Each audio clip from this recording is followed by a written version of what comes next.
What's up everybody and welcome back to my channel. My name is Ariana, and if you are new to my channel you may not know that I am quite a new user to the Fujifilm ecosystem. So the past few videos I've been making have been talking about my Fujifilm acquisitions as well as completing my Fuji kit, and today I wanted to sit down and talk to you more in depth about the third and final lens I have added to my Fuji kit, for now at least, and that is the 90f2. So in my past two videos I showed and talked about the 90mm f2 as being part of my kit for landscape photography and something that I bring on hikes with me as well as planning on future travel with. However, the 90f2 is not traditionally known as a landscape photography lens, and so today I wanted to talk about why I chose that lens over more popular landscape photography lenses in the Fujifilm ecosystem and maybe help with your decision if this is something that you are deciding on. So the first is the need for a telephoto focal length. Now, being someone who has shot primarily landscapes in the past, it is also something that I have started to find can be a little bit boring. Sometimes I go up to a summit and I just find that I pull out my wide angle lens and it's just another photo that anyone else could take with their iPhone. And that's something that I've been really pushing myself to steer away from and find different compositions and photographs when I am out there. And one of the things that has led me to is the search for a telephoto lens for landscape photography. The great thing about telephoto lenses is that, one, it adds a little bit of compression to the photo, which gives a cool, unique perspective, as well as simply giving you a telephoto focal length, which can create really unique compositions. So I headed down to my local camera store and they actually had 3 different Fujifilm telephoto lenses as part of their used gear that they were selling, and that was the 55-200, the amazing 50-140, and the 90f2. Now, typically people do not group the 90f2 into this zoom telephoto landscape photography realm, but I did want to try it out simply because of the focal length of it being 90mm or a full frame equivalent of about 137. It definitely wasn't on my radar of lenses to add, but I figured if it's in the range, I might as well throw it on my camera and see. So after kind of selecting those 3 lenses, and I literally had them on the counter in front of me, I brought in my X Pro 2 camera body to just try the lenses on to get a feel for them. And the first lens that I eliminated was actually the 50-140. Now, if you're not familiar with Fujifilm lenses, if you're new to the Fujifilm ecosystem or simply are just not a Fujifilm shooter, the 50-140 is not a cheap lens. It is definitely one of Fuji's more expensive but really good top-notch professional lenses. And not to say that the other lenses can't be used that way, but when you start looking into kind of their red badge line of lenses, faster telephoto zoom lenses, you're gonna stumble across the 50-140. I loved this lens. I was fully prepared to pay for this lens because, again, a lot of my prior research for landscape photography lenses included the 50-140, but when I put it on my camera and held it, it just wasn't worth the price for me at that point, and there are a few reasons why. So the first is the size. Now, this is a lens that I wanted to be able to travel with, I wanted to be able to carry with me on hikes, and purely because of the fact that I am a very small human, I do tend to carry smaller bags. And that is why I chose the 21 liter Wandered Provoke over the 31 liter, which also means my gear capacity is lower. So for a lens to take up as much space in my pack that the 50-140 would take up, it just wasn't very appealing to me. I typically also carry a film camera with me as well, so that's something that I really had to keep in mind. Despite loving the lens, you know, itself, maybe it would be fine sitting on my shelf at home, but once I was put in the scenario where I have to carry this lens around, it just wasn't as realistic anymore. Another thing is the weight. I can deal with the weight on my back, especially for a lens this good, but one thing to keep in mind is the weight distribution between the lens itself and the camera body. Although the lens does come with a tripod mount to help with the weight distribution if you're going to throw it on a tripod, it also gives you a space to carry it. a lot of the times I do carry my camera like slung across my shoulder or hanging on my Peak Design clip on my backpack, and so for me, having the lens weighing on the lens mount like that made me really nervous about the long-term wear and tear. So for those reasons, it just wasn't worth the price for me. I don't shoot indoor sports photography, I don't shoot wildlife photography, I don't need a lens that fast with that zoom range, so it was pretty much the first lens that I moved off the table. So next was narrowing down between the 90 and the 55-200.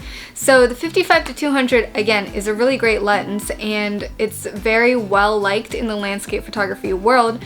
But that being said, with the landscape photography use case, one of the features that I really wanted in a lens was weather resistance. Now, this is something that is definitely personal preference. Some people want that and it's a kind of a requirement in their lens, and other people may just think it's overhyped or a buzzword and you don't really need it.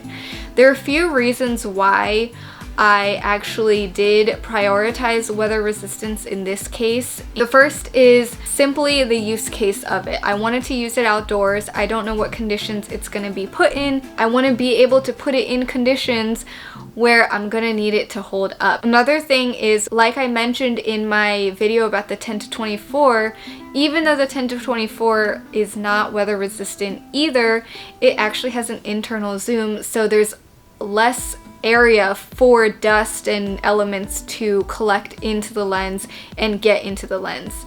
The 55-200 not being an internal zoom allows for whenever you zoom in and out and the lens is kind of expanding and detracting, that's where you're gonna get more opportunity for dirt and dust to get into the lens. There are other features to weather sealing as well, so for me, weather sealing was more important in this case. Now, at this point, I had pretty much started leaning towards the 90 f2, but the 90 being not traditionally a landscape photography lens, I was still a little bit nervous about it. So there were actually two main reasons that just pushed me over the edge. The first being the fact that it is a portrait and telephoto in one. So ideally, I would have picked up the 50-140 and a portrait lens and just had this really awesome kit of Fujifilm gear that I could use in any situation. Reality dictated it a little bit differently in the case where I'm not going to spend that money right now, nor did I really have a need to, because I still have my entire Olympus setup where I do primarily shoot portraits,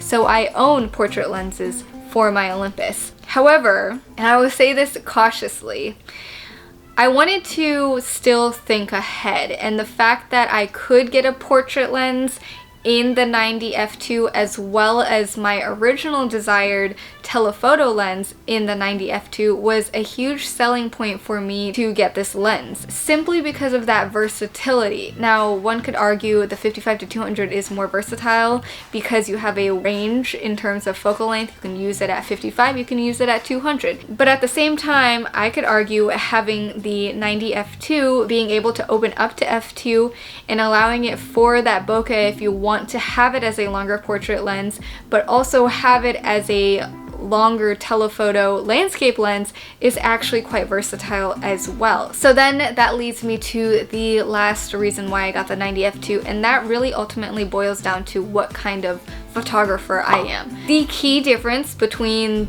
the 90 f2 and the other two lenses that I was deciding on was simply that the 90 is a prime and the other two were zoom lenses.